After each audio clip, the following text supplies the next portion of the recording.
everybody, it's Paige Evans. Thank you so much for joining me today. I have a new process video to share with you. This layout was made just for fun. I've been super inspired to create layouts lately, traditional 12 by 12 pages, so I am running with it and filming as much of the process as possible. So I started by die cutting my pie circles background cut file from white textured cardstock.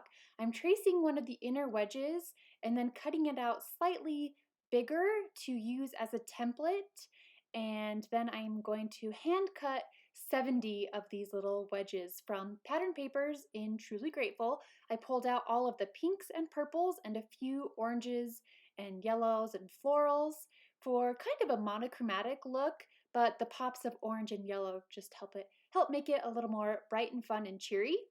And sometimes I folded the paper into quarters and cut out wedges so I could cut out 4 at a time, so that's a time saver. You could have your Cameo cut out all of the inner pieces for you, but I wanted to be a little bit more uh, picky about where exactly the wedge was cut out from the pattern paper, so that's why I did it by hand, and it took about a half hour, so not too bad.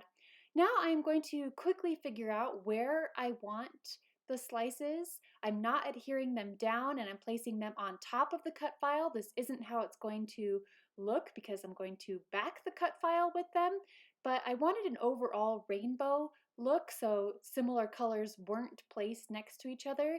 It was all of the colors all spread out as evenly as I could, but also just going for that random effect. So once I figured out the placement of all of the wedges, I carefully took them off and put them in the same order as they were, just right next to the cut file. So you'll see me do this, just carefully sliding them off, but keeping them in their circles together. And then I'm going to use spray adhesive, and it's just Elmer's spray adhesive. I think I picked up a few cans from Target. So here we go with the spray adhesive, and I just put it inside a cardboard box inside my scrap room because it can get quite messy. And then I am going to carefully piece all of the wedges onto the back of the cut file. So make sure you flip them over so that the side you want up is the side that's going to be face down as you're placing them onto the back of the cut file. So this is just another method for backing a cut file, and it doesn't matter what it looks like on the back. It's gonna look like a hot mess, but here you go. Once you flip the backed cut file over, it's like a ta-da, wow moment. It's my favorite part of backing cut files is flipping it over and seeing all of the hard work really pay off. I'm just using some tape to tape down the centers because this adhesive, this spray adhesive isn't the strongest, but it does the job, at least for the moment, because I knew I wanted to come in with machine stitching. If you're not planning to do machine stitching, you'll want to use better adhesive to attach all of the little pieces in place. So my husband filmed me machine stitching. I stitched around one circle first and then machine stitched across all of the straight lines through each circle.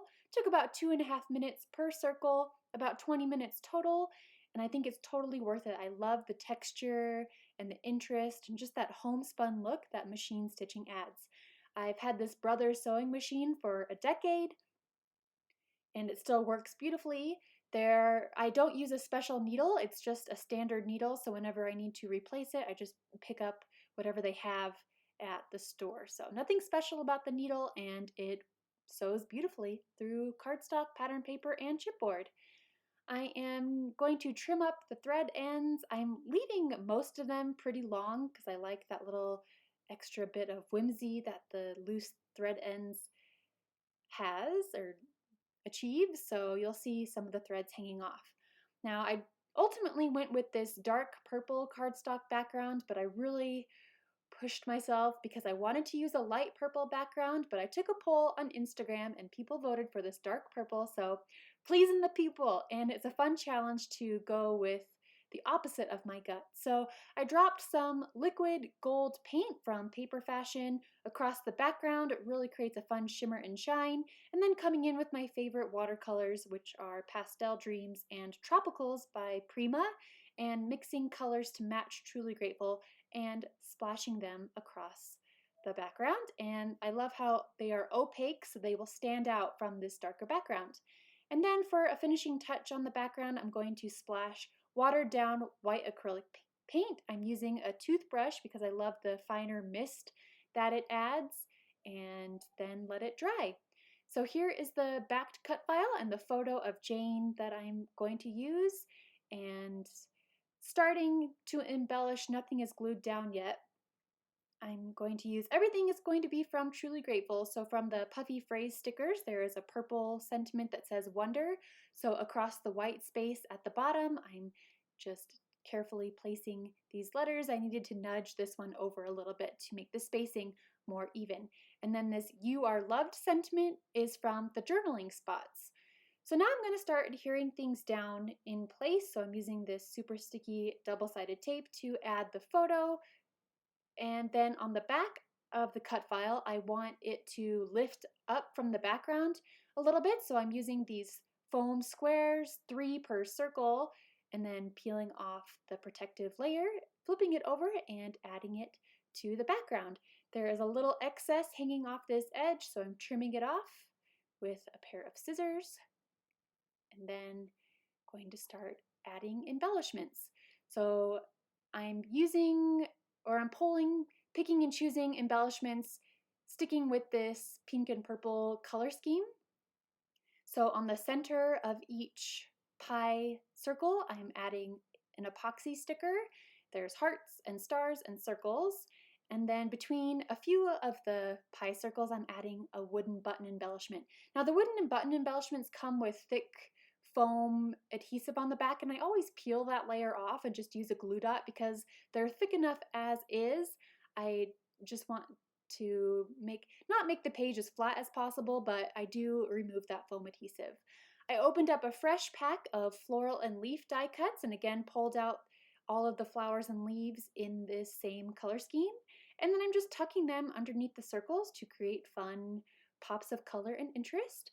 I'm using this tacky glue from American Crafts to quickly adhere the flowers in place, and I'm not adding adhesive to the entire backs, just a little dab so that the petals and leaf edges can bend up to create texture and dimension. I'm even folding up the corners of the photo a little bit. Again, it just adds a little bit of texture and different layers of interest.